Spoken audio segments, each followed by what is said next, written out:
Good afternoon and welcome to everyone to this event hosted by the Simon Skjodt Center for the Prevention of Genocide at the United States Holocaust Memorial Museum. Our focus today will be to help launch the latest mass killing early warning list, the result of our annual statistical risk assessment, and to discuss the importance of early warning for the prevention of genocide and mass atrocities. My name is Lawrence Wucher. I'm the research director of the Simon Skjodt Center, and I'll be moderating today's program. We have several speakers offering rich perspectives on these issues. We have the honor of starting with remarks from two members of Congress, Senator Ben Cardin of Maryland and Senator Todd Young of Indiana. Then we'll turn to the Simon Skjodt Center Director, Naomi Kohler, to talk about how the Early Warning Project fits into the center and the museum's broader goals. We'll then turn to two perspectives from people who focus on specific countries, from Dr. Arsène Brice Bardot and Dr. Christopher Fomunyo, talking respectively about Cote d'Ivoire and Cameroon and the role of early warning in those two countries. And then finally, we'll turn to our own Molly Zapata, the manager of the Early Warning Project within the Simon Skjodt Center, to discuss this year's results.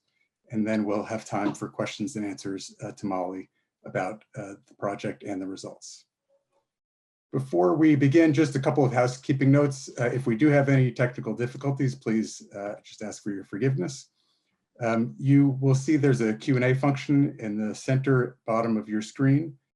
Please use that at any time throughout the program to register your questions that we will get to at the end of the program. And we'll get through as many as we can given the time. Note that your questions will not appear on the main screen, and the chat function is disabled. So with that, it's my honor to turn over to remarks from Senators Cardin and Young, followed by remarks from our Senate Director, Naomi Kohler. Thank you.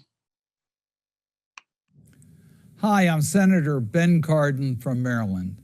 It is my honor to celebrate the launch of this year's Early Warning Project Statistical Risk Assessment. Congratulations to everyone at the Simon Skjodt Center for completing this critical, life-saving work. I am so grateful to the United States Holocaust Memorial Museum for championing the fight, not only to preserve our history, but to use the past as a guide for preventing future atrocities and protecting human rights. History teaches us that mass killings and genocides do not occur in a vacuum. Studies of events like the Holocaust and the Rwanda genocide showed that social and economic inequalities, democratic backsliding, and human rights abuses set the stage for atrocities long before the violence begins. By highlighting countries that demonstrate these signs of vulnerability, the Early Warning Project helps international organizations, civil society groups, and policymakers like myself understand where to focus attention and resources in order to save lives. The United States has historically played a central role in protecting the most marginalized and oppressed people around the world. In light of the extreme challenges currently facing our global community, from rising authoritarianism to a devastating pandemic, I believe it is critical that the United States redouble these efforts and recommit ourselves to values-driven foreign policy. That is why I worked with Indiana Senator Todd Young to author and pass into law the Elie Wiesel Genocide and Atrocities Prevention Act. And that is why I will continue fighting to address human rights violations and mass atrocities wherever they occur. May we always remember the words of the great Elie Wiesel: human suffering everywhere concern men and women everywhere. Thank you for advancing these values. Hello, I'm U.S. Senator Todd Young from Indiana. I'm pleased to help mark the launch of the Early Warning Project's new report on atrocity prevention. As a member of the Senate Foreign Relations Committee and an original co-sponsor of the Elie Wiesel Genocide and Atrocities Prevention Act of 2018, much of my focus has been related to the prevention and mitigation of genocide and mass atrocities around the world. In fulfilling the vow of never again. As Elie Wiesel wrote, never again is more than a slogan. It's a prayer, a promise, a vow. The words "never again" imply a tireless and early action to prevent genocide, mass killings, and crimes against humanity. Through the development of the statistical risk assessment used in this report, the Early Warning Project has given policymakers a valuable tool to identify and prevent mass atrocities before they occur. This tool will enable us to see warning signs early so that we can raise the alarm, including influencing policy and triggering worldwide action before crimes occur. Prevention requires us to be eternally vigilant. We must be on constant guard against a gathering storm, not resting on the sidelines. Elie Wiesel once said, "What hurts the victim most is not the cruelty of the oppressor, but the silence of the bystander." I pledge to you my continued partnership in your work. I will not merely be a bystander.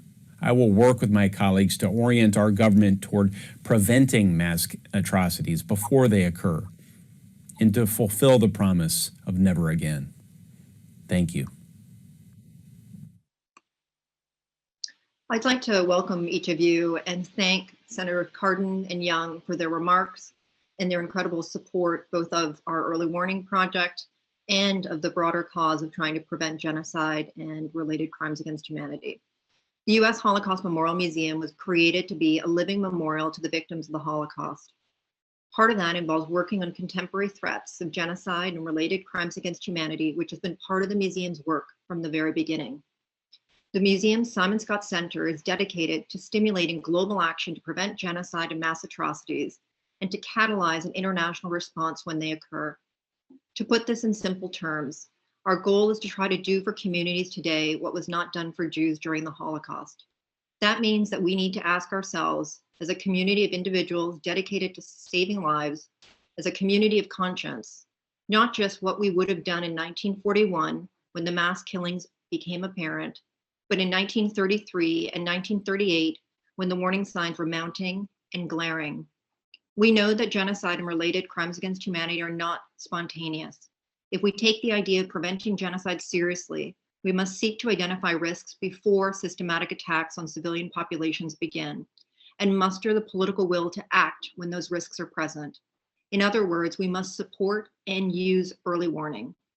As the bipartisan Albright-Cohen Genocide Prevention Task Force concluded more than a decade ago, effective early warning does not guarantee successful prevention, but if warning is absent, slow, inaccurate, or indistinguishable from the noise of regular reporting, failure is virtually guaranteed. The museum, in partnership with Dartmouth College, developed a quantitative early warning system to identify countries at risk of mass killing. The purpose of today's event is to tell you more about our latest assessment and how different audiences can use it to advance our shared goal of preventing mass atrocities. The Early Warning Project uses the best available data and analytic methods to identify where the risks of new mass atrocities are greatest. That information helps policymakers determine where to devote scarce resources for additional analysis and ultimately preventive action. The statistical risk assessment that we are launching today can be particularly useful in identifying high-risk countries not currently experiencing large-scale violence. We should be addressing risks in these countries now and not waiting until they make the front pages. Congress has repeatedly demonstrated its interest in preventing and responding to genocide, from the Darfur Peace and Accountability Act in 2006 to the Elie Wiesel Genocide and Atrocity Prevention Act of 2018, and the Iraq and Syria Genocide Relief and Accountability Act, also of 2018. Presidents of both parties have repeatedly reiterated a commitment to preventing genocide. Just a week after his inauguration on International Holocaust Remembrance Day, President Biden stated, "I recommit to the simple truth that preventing future genocide remains both our moral duty and a matter of national and global importance."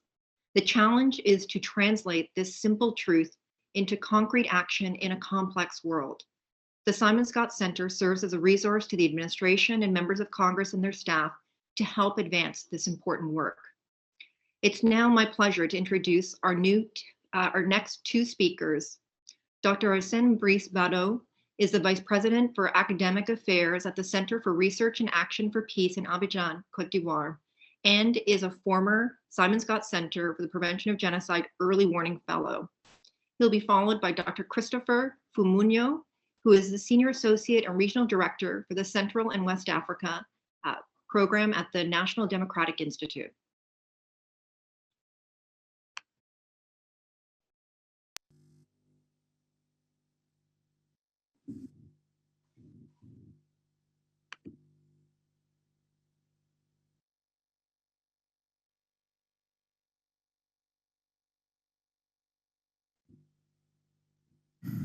Hi, I'm Arsène Brice Bado, an early warning fellow. I'm the Vice President for Academic Affairs at the Center for Research and Action for Peace in Côte d'Ivoire. The early warning project identified Côte d'Ivoire as being at risk over 2 years ago. That timing enabled Molly Zabata and I to conduct an analysis of atrocity risk and publish an early warning report in July 2019, that is 15 months before the presidential election of October 2020 in Côte d'Ivoire. Our analysis encourages the Ivorian government and its international partners to pay immediate attention to the situation and act in advance to mitigate risk, prevent violence, and help save lives. We propose various political options for avoiding the possibility of violence. We made recommendations to the government of Côte d'Ivoire, to political party leaders, to civil society organizations, to foreign governments and international organizations based in Côte d'Ivoire, and to the media.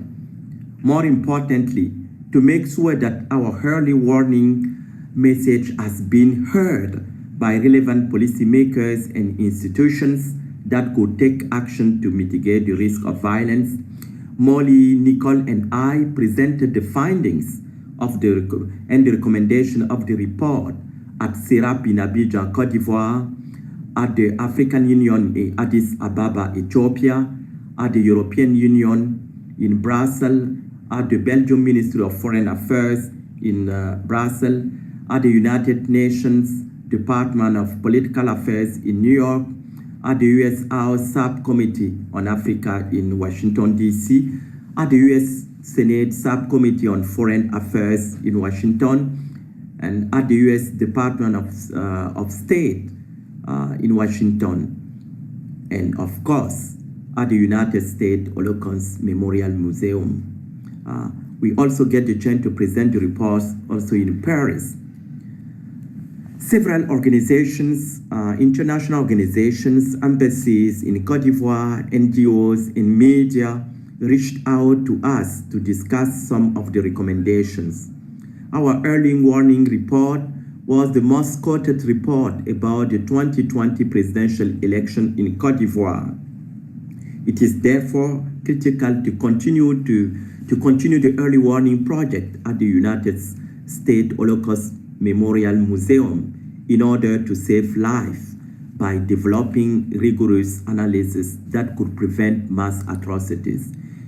I was really honored to be part of this project. Thank you very much. Good afternoon and good morning, depending on where you may be at this time of day. My name is Christopher Fumunyo, and I'm the Senior Associate and Regional Director for Central and West Africa at the National Democratic Institute for International Affairs, a Washington, D.C.-based organization that works to promote and support democracy worldwide, and that currently has activities in about 55 countries around the globe, many of them on the African continent. I'm also from Cameroon, and like many Cameroonians, especially those descendants of what used to be British Southern Cameroons, I now find myself trapped in this conflict that's been going on for the past 4 years. Since 2016, when lawyers and teachers protested against their working conditions and also efforts to undermine the Anglo-Saxon system of education and the common law legal system, we have now seen the situation so mismanaged that it's morphed into a full-blown armed conflict that has caused tremendous loss of life and destruction of property. As we now speak, thousands of people have been killed. Over 300 villages have been burned down, and over 70,000 Anglophones now live in neighboring Nigeria and other African countries as refugees. Moreover, 800,000 Anglophones now live in other parts of the country as internally displaced persons, and close to 1 million children of school age have not had access to education in the past 4 years because of this crisis. Also, 1.2 million people are now considered at risk of famine, and according to specialized agencies of the United Nations system, that number could go as high as 4 million should the crisis not be brought to an end in a timely fashion. It is therefore within this context that one must applaud efforts by the U.S. Holocaust Museum to shed the spotlight in terms of its atrocities early warning system on the conflict in Cameroon, which unfortunately has been categorized as one of the most underreported conflicts thus far.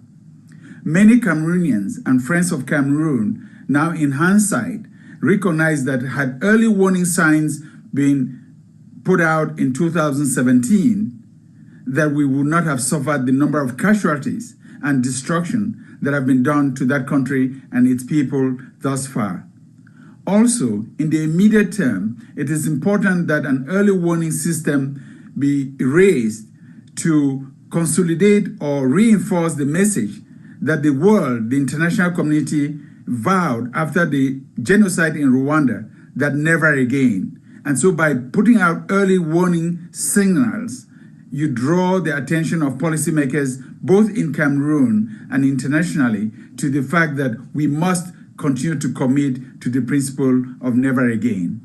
And also going forward, this early warning process will serve as notice to policymakers, but also perpetrators of atrocities, massacres, and gross human rights violations, that ultimately the world is taking notice, and ultimately at some point they will be held accountable if they are seen as perpetrators of those deeds. It is therefore a welcoming development, and my hope is that it would put not just policymakers in Cameroon, but friends of Cameroon to work to make sure that we can collectively contribute each in their own quarter to make sure that this heinous conflict, this senseless war could be brought to an end. I thank you very much for your time and attention. Thank you very much to Dr. Bado and Dr. Fomunyo. We're lucky to be able to work with them and benefit from their deep expertise. I hope their remarks help underscore the importance and the reality of trying to bring attention to countries at risk of mass atrocities and those that are tragically experiencing them to broader audiences. For more information on our work on Cote d'Ivoire and Cameroon, we encourage you to visit our website and read more about it. So now I'll turn to Molly Zapata, my colleague, who's the research manager with the center and working primarily on our early warning project. In addition to her work on this report, the statistical risk assessment, Molly has co-led and co-authored our country reports on Cote d'Ivoire and Mali. So Molly, over to you.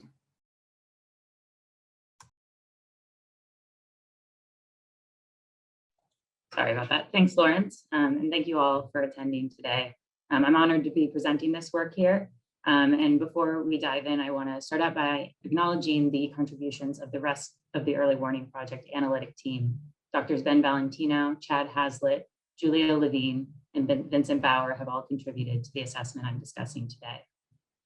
So today I'm going to talk about the goals of the Early Warning Project, give a quick overview of the methodology, and then highlight some of the results from this year's statistical risk assessment.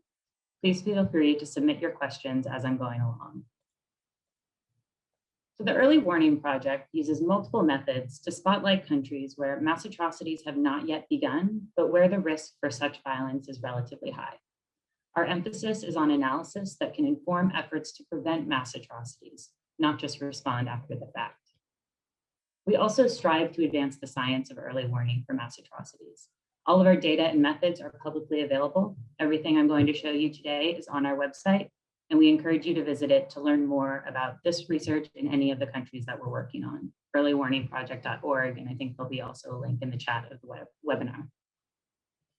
We conduct our annual statistical risk assessment to help governments, international organizations, and non-governmental organizations determine where to devote resources for additional analysis, policy attention, and ultimately preventive action. We were pleased to see that the Global Fragility Act of 2019 cited our risk assessment as a resource for precisely this function. The bill lists our assessment along with others as a useful input to the selection of priority countries for the US government.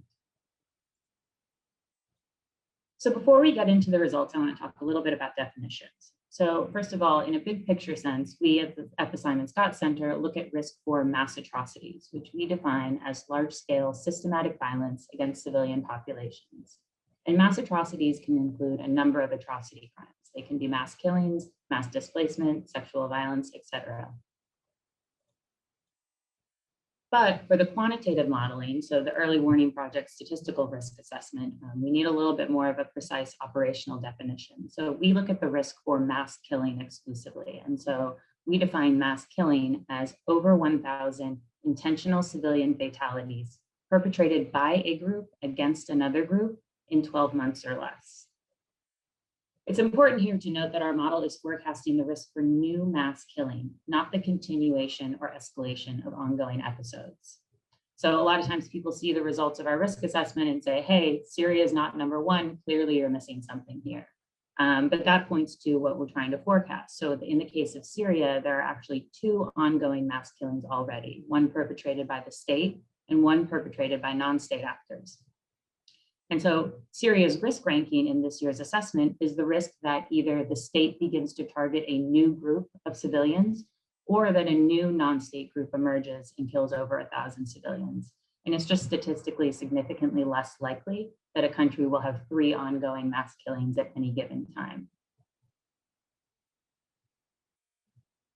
And that's not to say that these countries don't merit attention. The Simon Scott Center dedicates a significant amount of work to ending atrocities around the world. It's just a different type of question than what this model is designed to answer. So our risk assessment is produced annually every fall and covers a 2-year window of time. This risk list looks at 2020 and 2021. Next fall, we'll publish again that will look at 2021 and 2022, et cetera. And to produce our assessment, we compile data on risk factors going back till 1945. We only use publicly available data sources. And our risk model is a little bit different than some others out there in that we're not using data on current violence to forecast the risk of future violence, but rather focusing on more structural factors that contribute to an environment in which mass atrocities can occur. So the ranking that we're going to talk about today is not based on my or anyone else's opinions, but rather patterns identified by a machine learning model that is learning from the past to basically ask the question, what countries today look like countries that have experienced mass killing in the past in the 1 to 2 years before that mass killing began?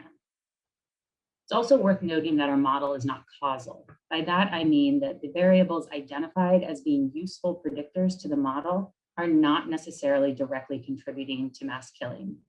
So for example, one of the variables in our model is population size. Basically, all other things equal, a country with a large population is more likely to experience a mass killing than a country with a smaller population. But that does not mean that population size causes mass killing or that policy should focus on population size to prevent mass killing. It's just a useful variable for the model. So our statistical risk assessment model is good at sorting the world's countries into categories of risk. We think of the top 30 as high risk, 31 to 60 to be medium risk, and below 60 to be low risk. And we really see this as a starting point for additional analysis. So there are a few things to draw your attention to in this year's report to demonstrate how we think about these results. A link to the report is shared in the chat. It's also on our website. It's also in the invitation that you RSVP'd to attend today. So there's a lot of places you can find that. Usually the top highest risk countries aren't particularly surprising. The top 3 this year are Pakistan, Afghanistan, and Democratic Republic of Congo. And all have ongoing mass killings, as you can see all of those on this slide that are highlighted in orange. So Pakistan ranks the highest this year in terms of risk for mass killing. Last year it ranked 3rd, and the year before it ranked 5th. So it's been pretty consistently in that top risk category. And there's a few key questions we want users to ask when they view these results. One is, are the countries at highest risk receiving enough attention to atrocity risk? Two is, what additional analysis would help shed light on the level and nature of atrocity risk in the country? Three is, have there been additional events or changes recently which are likely to further increase or decrease risk? So, was there a coup last week? Did a new conflict break out in this country? Did the government change in some significant way? Was there a major economic or natural disaster type of shock? All of these things might shift your expectations of risk in addition to understanding this risk assessment. And then the final question we want people to think through is just if there's a difference between experts' expectations and this risk assessment result, what accounts for those differences? So sometimes there may be something in the data that the model's identifying that people tracking that country weren't really picking up on. And so that's where the model can be really useful. Or there are often, of course, many things that experts know that are not captured in this data. So this is an example of how experts and data can complement one another to come to a better and more comprehensive understanding of risk in any given context. We produce this risk assessment annually, which means that we can talk over time about which countries are moving up or down or consistently high or low risk in the assessment. So in this year's report, we highlight Yemen, South Sudan, and Sudan in the consistently high risk category. South Sudan has had an average ranking of 6 for the last 4 years, so it's been quite high over time. Along those same lines, we also highlight countries that are moving up or down significantly in terms of risk. This year in the report, we highlight Colombia, Turkey, and Nigeria in this category. In the case of Colombia, we are currently working on some follow-up analysis to better understand what accounts for the significant shift in risk, since it jumped 50 spots, ranking 65th, so low risk, in 2019 and 2020, but moving up to 15th, quite high risk, in 2020 and 2021. And this could be where this project really serves that early warning function. Though Colombia is experiencing some conflict and violence, it's not currently experiencing mass killing. So if this model enables us to bring attention to that risk before those mass killings can occur, that might help us in terms of prevention. Finally, we look at a category of what we call unexpected results, which is a pretty subjective judgment. It depends on who is doing the expecting, but in this year's report, we highlight India, China, and Cameroon in that category. Dr. Famounia already gave an excellent explanation of risk in Cameroon, so I won't really add anything to that. But I did want to talk a little bit about our risk assessment of China, which ranks 28th in this year's assessment and has ranked either 28th or 30th for the past 4 years. So it's still high risk. Remember, top 30 countries are high risk, but considering the ongoing persecution of the Uyghurs in Xinjiang province, which the State Department has determined constitute genocide and crimes against humanity, one might expect it to be higher. This could be a case where, remember I talked about that the model uses the factors that describe past atrocities to forecast into the future. This might just be a case that doesn't look like any other cases. It's a pretty rare circumstance where there are mass atrocities and significant atrocity crimes occurring, but no mass killing per our definition.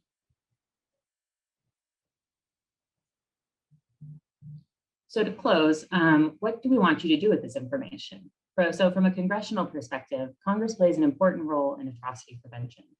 Congress can bring attention to specific countries at risk through public statements condemning violence against civilians.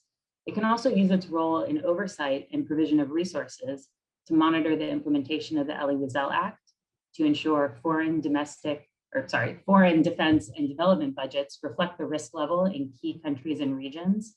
And it can also, of course, always advance legislation prioritizing atrocity prevention. And it's not just Congress. For those of you who are working at or with executive agencies, at NGOs, and at think tanks, as you're working with your colleagues who track these countries, share this information and have a conversation about it. So are they aware of the risks in these circumstances? Again, we see this as a starting point for additional analysis. Do you agree or disagree with the assessed risk level? What are your underlying assumptions and assessments of the current state and various potential futures? Basically, could mass killing happen in any of the countries that we've identified as high risk? If it occurred, what would that look like? What would that worst case scenario be? Who can take steps to prevent it at this point, and what might those steps be? But also encourage you to make sure that you and your colleagues are aware of existing resources on these topics. So there's the USAID Field Guide for Atrocity Prevention.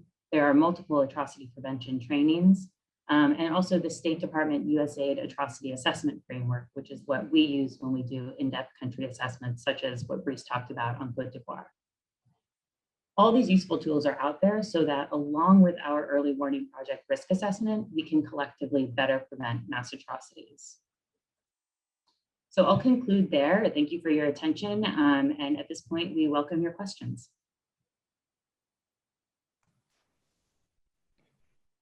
Thanks. Thanks very much, Molly, for going through a lot of materials so clearly. We have several questions from the audience, and again, encourage others to continue entering those via the Q&A function in the center bottom of the Zoom screen. We're going to start with a question from David Phillips at the State Department's Bureau of Conflict and Stabilization Operations. David asks, in the last 12 to 18 months, in which countries have you observed effective mitigation or decrease of atrocity and violence risks? And what risk mitigation tools were most effective? Thanks for that question. So first, there are a lot of tools and methods for evaluating the effectiveness of any intervention out there. So this risk assessment, the statistical model, is not really designed to do that, and we've cautioned people against it. So just because the percentage risk decreases doesn't mean your intervention worked, or because it increases doesn't mean that your intervention didn't work. So when we're looking at successful mitigation efforts, this is a non-comprehensive list just based on my observations over recent years. A few kind of categories of the most impactful things from my perspective that I've seen are community-based work, so working with civil society in countries and communities at risk, efforts to counter dangerous speech and counter the spread of incitement of violence, especially on social media platforms, and then public and private diplomatic efforts. So I'll give you a couple examples from our work on Côte d'Ivoire that Brice talked about.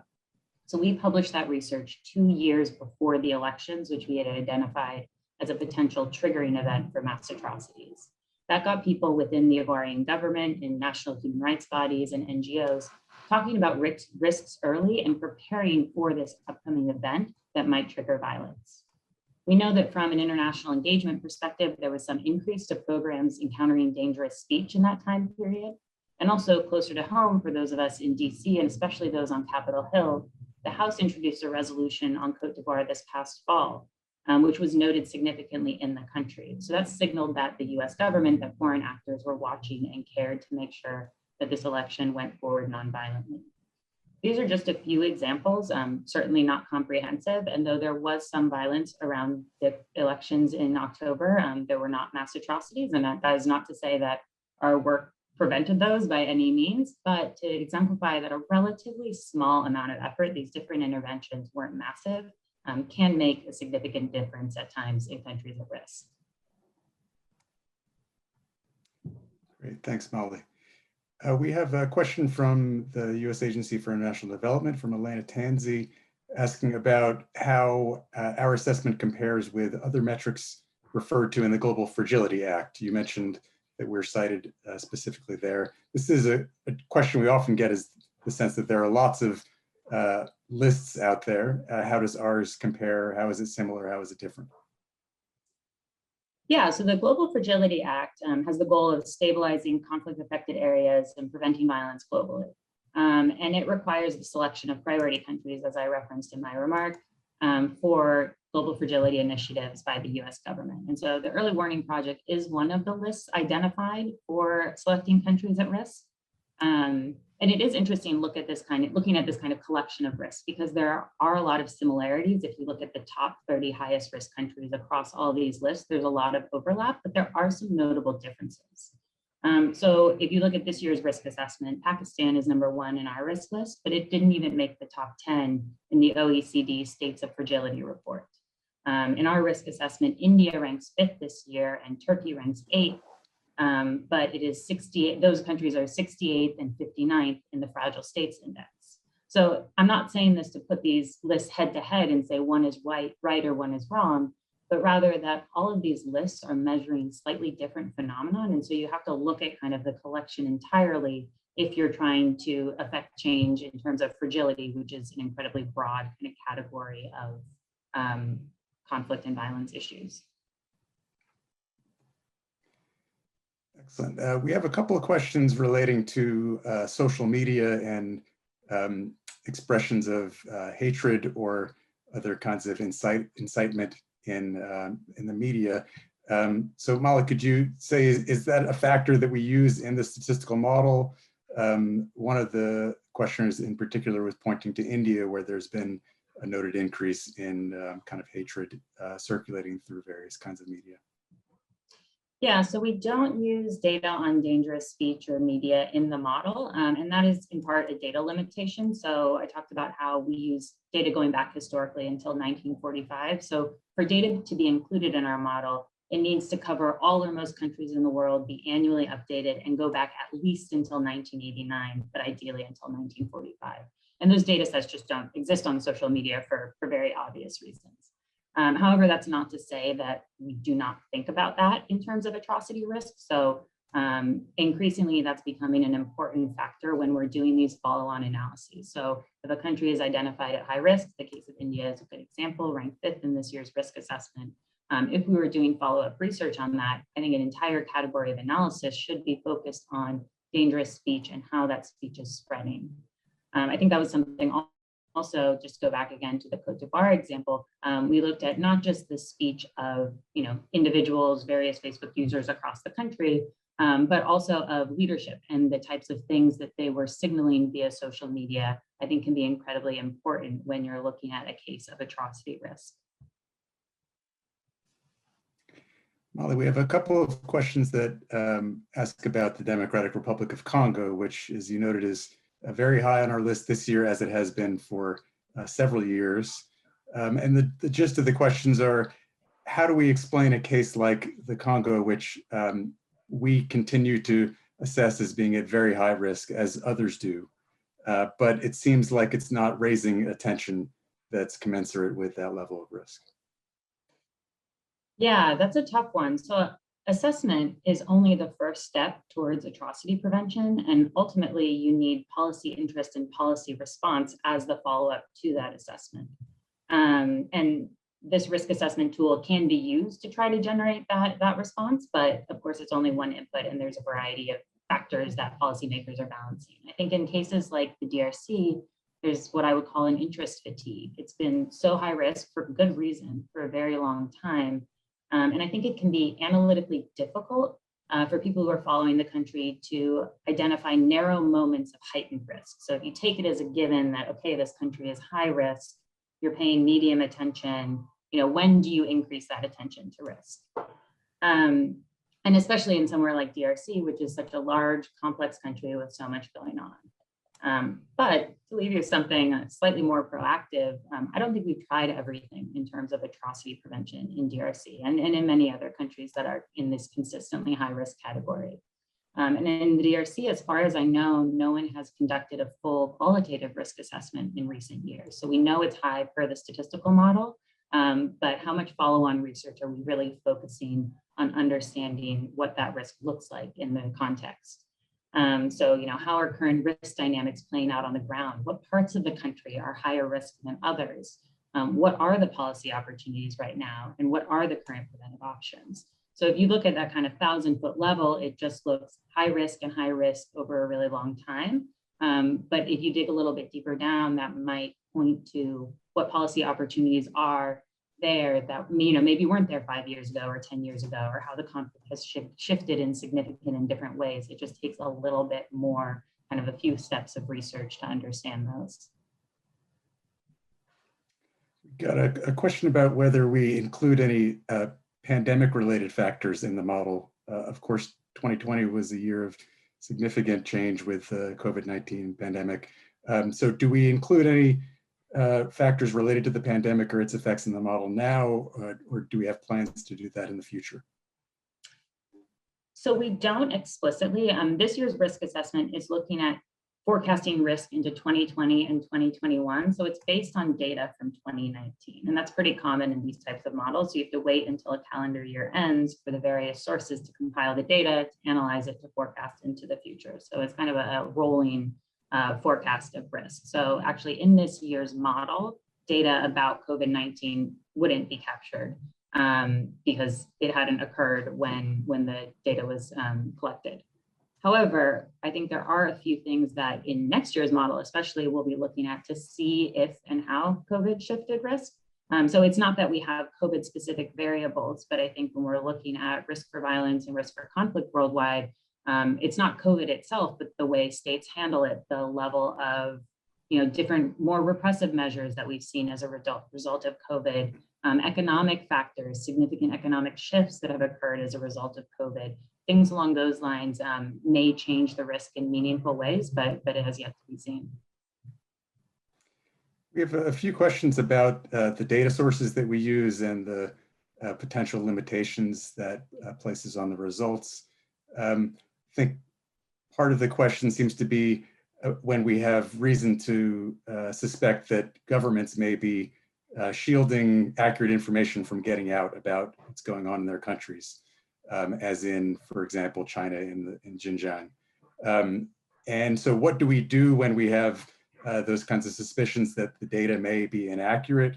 And how do we think that affects the results? I think the related question is whether we try to seek other sources of information, for example, from local civil society to fill in gaps where there aren't adequate statistical data on issues of interest. Yeah, so just for everyone to know, there's a whole page on our website dedicated to all the data sources we use that describes the variables and where they're sourced from. Yeah, if countries are hiding certain data, there's not so much we can do about it, as in we do not go in ever in any circumstance and change variables that we disagree with. We do have a new tool on our website. If you're under the methodology tab, it's down at the bottom, where you can change input variables to see how that shifts the outcome. So if you see this country is coded as not having freedom of movement, and I think it has freedom of movement, you can change that variable and see how the risk shifts. For the most part, though, we're not using, like I said, data on existing violence, data on detention centers, for example, if we're thinking about the case of China. Those inputs are not part of our model. And so the types of things, I think, for the most part, that governments tend to hide, we're not using in the first place. But of course, this data is not 100% accurate. It can't possibly be for every single country in the world over time.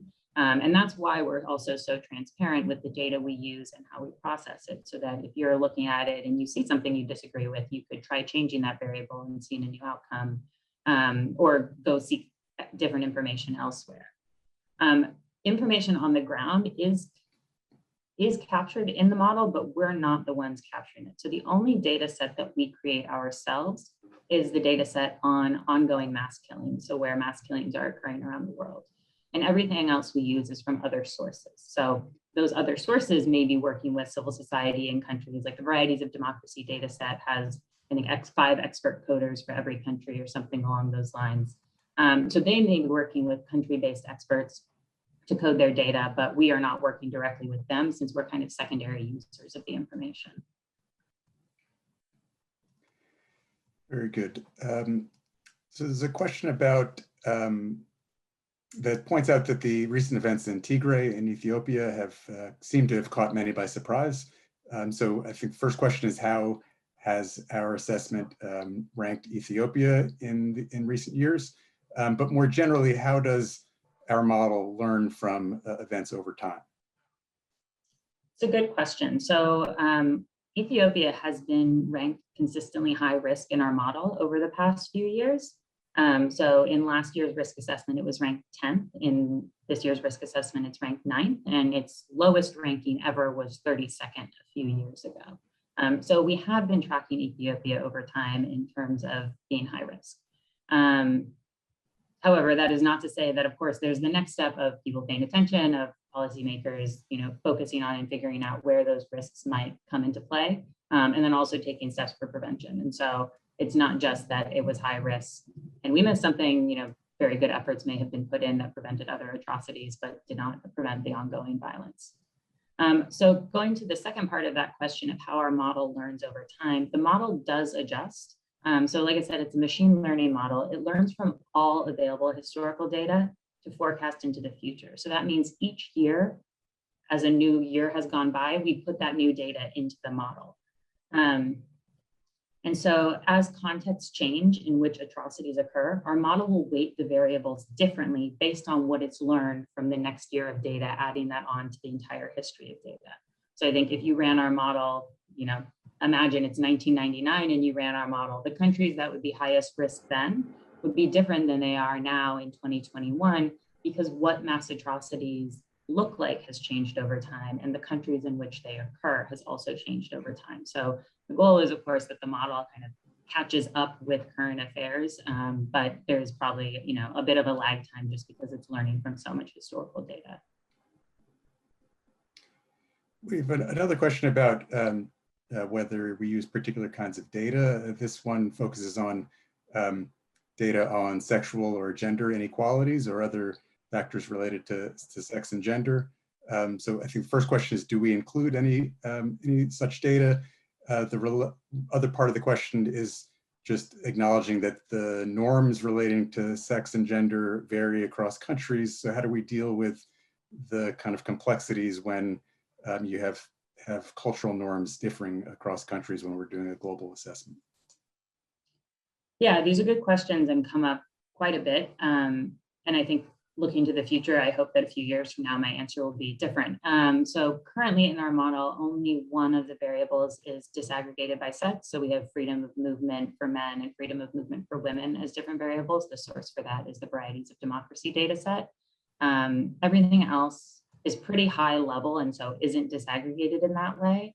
And up until now, we've had a challenge of finding good data sets that are either gender disaggregated or focused on, for example, violence against women, sexual violence, domestic violence issues that meet that criteria of covering all countries in the world, being annually available, and going back historically for a significant amount of time.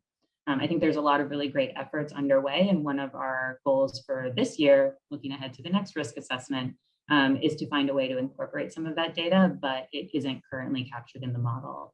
And as far as different conceptions of gender in countries, I think that would just, again, depend on how the sources that we use decide to code things.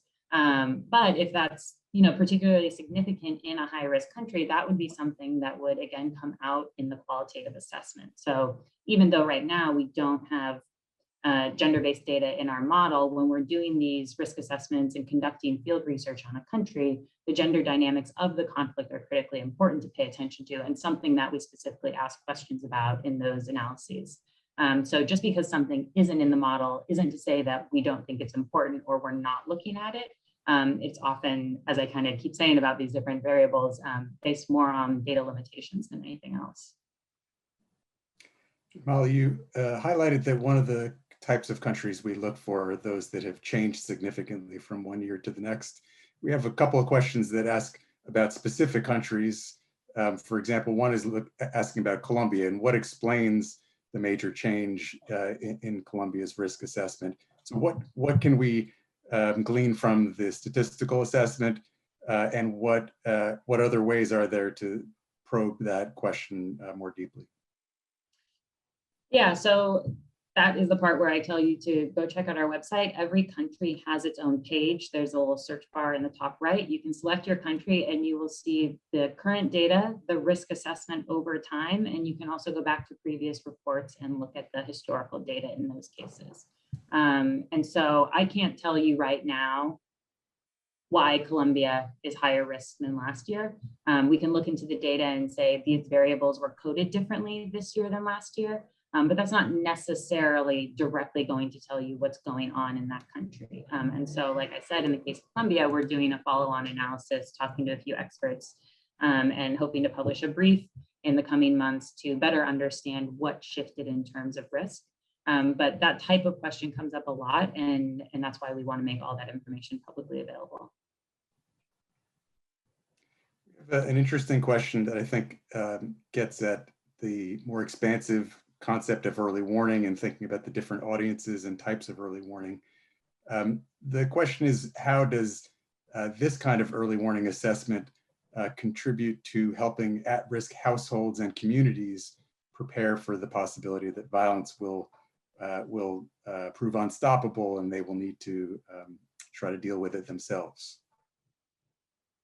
It's a great question and something I've been thinking about a lot, of the different types of early warning and types of early warning models and who they are for and who they are most useful to. So I would say that ours kind of falls into a category of being most useful to policymakers, to those of us in the US and other countries, or even at the national level in countries at risk, to identify where they should be prioritizing resources and where they should be doing a second look. I don't think, to be completely honest, this statistical model is going to be all that helpful if you are an individual in a community that is at risk. However, no one system needs to do everything. There are early warning systems at the country level that would give you a little bit more operational information. There are ones that are community-based, where local communities are identifying in their specific micro context, what do they need to know to understand increased risk or decreased risk on a daily basis, what warning signs they need to heed, and often have some sort of distribution system for sharing those warnings amongst communities. Yeah, I think that there's also a movement towards, to some extent, kind of bringing these systems together, which I think can be done, if done intentionally, at a high level, kind of bringing together the top level of these kind of high level, sorting the world into risk categories, early warning, you have your policy responses, and maybe part of that policy response is to support and identify these local early warning systems and bring those together. And then ultimately, maybe there's a vision of, feeding that information back into the higher level system. That's clearly not what we're doing at this point, but I think that's something to consider that some governments and entities are looking into as well. And you mentioned earlier that this assessment is based on data as of the end of 2019. So someone asks, recognizing the lag with tools such as this, do we have any interest in creating a more agile, perhaps secondary model, or more generally, how do we complement this kind of model, which has that sort of time lag, with something that could be more dynamic and time sensitive?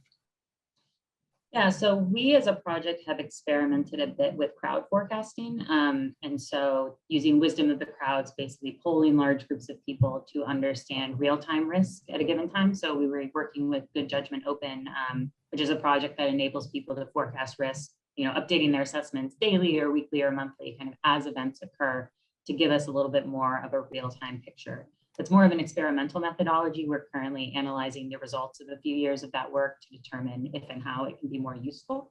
But also there are, as I was saying, there are other early warning systems out there that this can work in complement with. So my understanding is that the State Department's Conflict Stabilization Operations Bureau has a risk assessment model that is looking at more of those real-time factors. So, number of protests, number of incidents of violence, kind of political events in a country that would tell you in a more real-time sense, okay, we know this country is at risk from, the early warning project model, but if we're tracking it over time, do we need to be paying attention much more this week than we were last week? Things along those lines.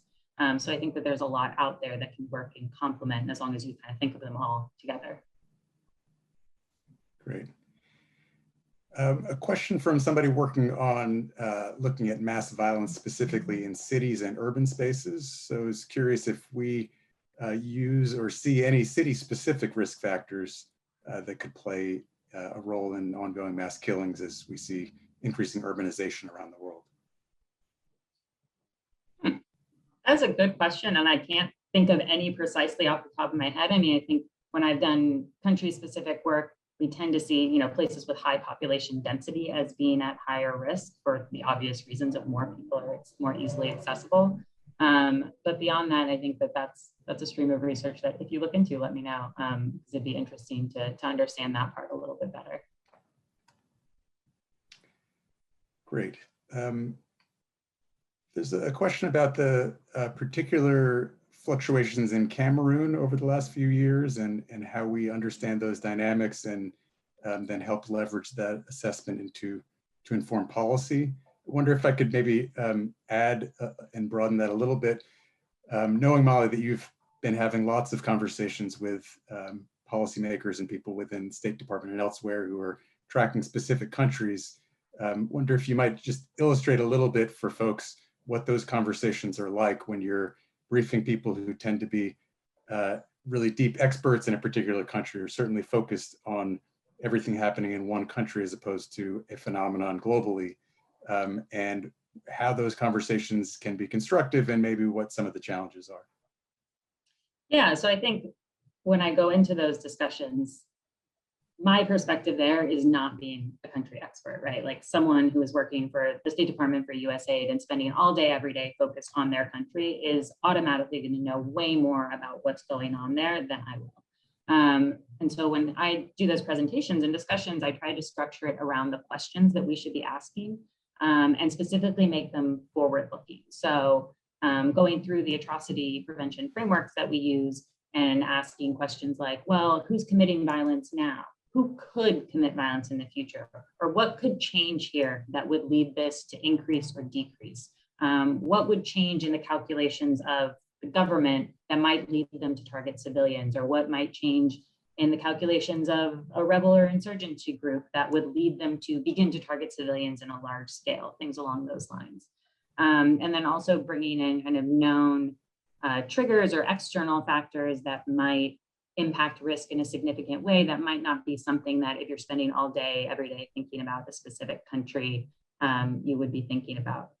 We also talk about, just going back to the first half of your question, how countries shift in risk over time. So we have seen Cameroon kind of jump up and down, which to us is an indicator of a certain amount of instability, even before violence begins in a place. Knowing that it's moving up and down, that there are major changes in these very structural variables, means that significant shifts are happening. And sometimes that can be a good thing, right? Change takes shift, and sometimes it is going in a positive direction for an extended period of time. But what we often see, and I can point to Cameroon and Ethiopia specifically in this, are countries kind of going up and down as there's political instability. And so whether that is this country is moving in a positive direction and it's going to continue moving along that trajectory, or it's moving in a risky, more violent direction, and had a brief moment of hope per the statistical model, that's the kind of thing that you want to bring together experts to discuss. I think also in those conversations, what I think tends to be helpful is sharing the resources available out there. I mean, I mentioned those a bit in my presentation, but the different analytic resources, the different policy resources. I don't know that everyone realizes, but atrocity prevention is an entire field with a whole body of work and a lot of people working on it in an ongoing way. So that if you're a policymaker working on a country at risk, you're not out there on your own with no hope. There's a lot of resources out there that would help you better understand what can be done. That might be different if it's a country at risk for mass atrocities than if it's a country that is, generally fragile or has some other conflict dynamics going on. Perfect. Well, we've reached the end of our hour. So first, let me thank Molly especially for responding to so many questions so clearly. We got through many, but if we didn't get to your question, or if you have follow-up questions, please feel free to reach out to any of us. You can write by email to ewp@ushmm.org. And as Molly noted, there's lots more information and detail on our website. Let me also just again thank all the speakers, starting with Senators Cardin and Senator Young, to Naomi Kukoler, and to Dr. Bado and Dr. Fomunyo. And again, thanks to all of the participants for joining us and your interest. We look forward to continuing to work together in the conversation. Thank you very much.